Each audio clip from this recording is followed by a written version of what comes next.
everyone, Sheevaun here, and because I said I'd do a video every day for 30 days and tell bits of my story, I've been traveling all day and I'm almost at my destination and it's still light out and I wanted to really get this message out to you. So on the plane I was writing the story of the sequences and the pivot points and what's occurred in my life to get me to where I am. And one of the things that writing this has been good for is to remind me of some really awesome lessons. So the next part of this story of what got me into working in business and having the spirituality and the energy combined together was we lived in a very tiny town. So tiny that I could go into the store and I had a spending limit on clothes if I really wanted something, and I had a spending limit and all I had to do was say put it on my dad's account. And the fascinating thing about that is there's a lot of freedom in that. It's different than a credit card because you just have that connection. So I wanted this sweater. It was fall. It was kind of chilly, and I went into the store and I wanted this sweater, and it was way over my limit.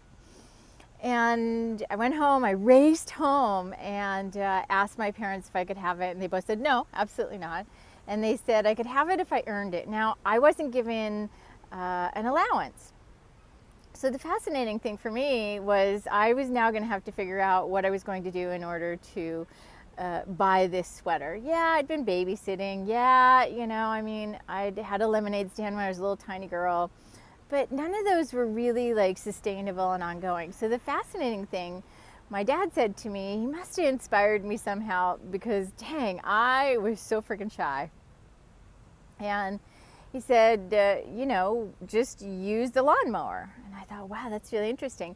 So there's a lady down the street who had the biggest lawn and, right timing, right place, right circumstance. And her son wasn't doing it for her anymore. And I showed up at the door, my little meek self, and asked her if she needed her lawn mowed. And sure enough, she did. And she became my big regular client. And then I had a whole route.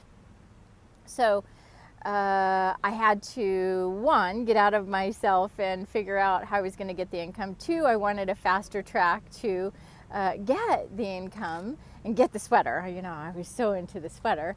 And then three, I had to figure out pricing, right? And, I'd hung out with my dad a little bit in his business, in his sales business, but I don't know, I just kind of made it up on the spot. And that's something that I see with a lot of my entrepreneurs. They get really stuck on pricing. And the fascinating thing I say is start with something that are your basic needs, and then let's build from there. Because if you can't meet your basic needs with what you're sharing and what you're doing out in the world or what you've created, then how are you going to take that next step? So start with your basic needs, cover your overhead, and then let's take another step. So that's step number 2 in my journey. And it should be interesting because I'm going to be doing this from a very different location for the next couple of days. So can't wait to see what comes of it. All right. Till next time, if you are watching this on our website, great, go and subscribe on YouTube. If you're watching on YouTube, subscribe below, say hello, and share this if you feel inspired. And we have amazing tools on our website. We've got an awesome download. We actually have a new website. So Sheevaun Moran signing off. Until next time, have an awesome day and go for it. Go for it and get your pricing out there the way you want. Big hugs.